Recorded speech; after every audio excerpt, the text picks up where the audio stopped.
অন্ধকার রাত, চারপাশ নিস্তব্ধ, কিন্তু এই নীরবতার আড়ালে লুকিয়ে আছে ভয়, রক্তহীন করা রহস্য আর অভিশপ্ত কাহিনী। স্বাগতম আপনাকে হরর জোন চ্যানেলে। এখানে আপনি শুনবেন এমন সব ভৌতিক গল্প যা আপনাকে শিহরিত করবে, নিদ্রাহীন রাত উপহার দেবে, আর বাস্তব আর অবাস্তবের সীমারেখা মুছে দেবে। যদি আপনার হৃদয় দুর্বল হয় তাহলে সাবধান, কারণ এখন শুরু হতে চলেছে এক ভয়াল যাত্রা যেখানে প্রতিটি শব্দ আপনাকে ঠেলে নিয়ে যাবে অন্ধকারের গভীরে।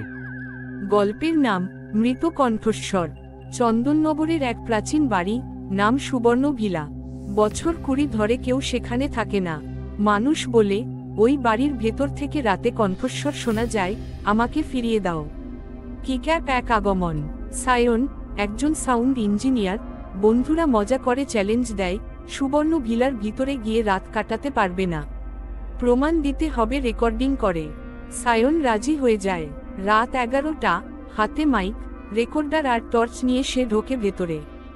বাতাসে পচা গন্ধ, আর দেয়ালে পুরনো ছবির চোখগুলো যেন তার দিকে তাকিয়ে আছে।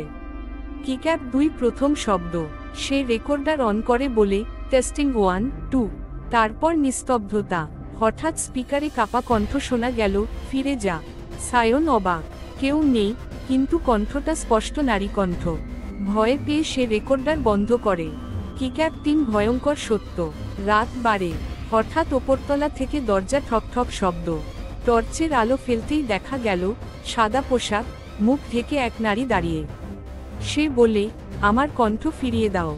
সায়ন ভয় পেয়ে পেছনে সরে যায়, কিন্তু টেপ রেকর্ডারটা নিজে থেকেই চালু হয়ে যায়, আর তাতে বাজে সেই একই নারীর আর্তচিৎকার। 4 পুরনো পাপ। সুবর্ণ ভিলার ইতিহাস ঘেঁটে জানা গেল, বছর 25 আগে এক নামী গায়িকা রীতা দেবী এখানে থাকতেন। এক রাতের আগুনে তার মৃত্যু হয়, আর আগুনের পরে তার কণ্ঠ হারিয়ে যায় রেকর্ডে।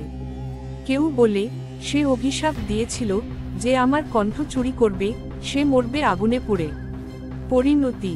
পরের দিন সকালে মানুষ দেখে, সুবর্ণ ভিলার সামনে পড়ে আছে পুড়ে যাওয়া এক দেহ, হাতে গলিত রেকর্ডার, যার মধ্যে বাজছে রীতা দেবীর সেই শেষ গান।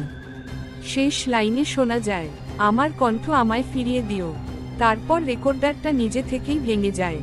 গল্পের সারমর্ম, মৃত কণ্ঠস্বর এক ভয়ঙ্কর আত্মার কাহিনী, যে তার নিজের হারানো সুর ফিরে পেতে জীবিতদের দুনিয়ায় ফিরে আসে। সায়ন শুধু ভয় নয়, অভিশপ্ত ইতিহাসের শিকার হয়েছিল। আপনি এখনই শুনলেন হরর জোনের ভৌতিক কাহিনী।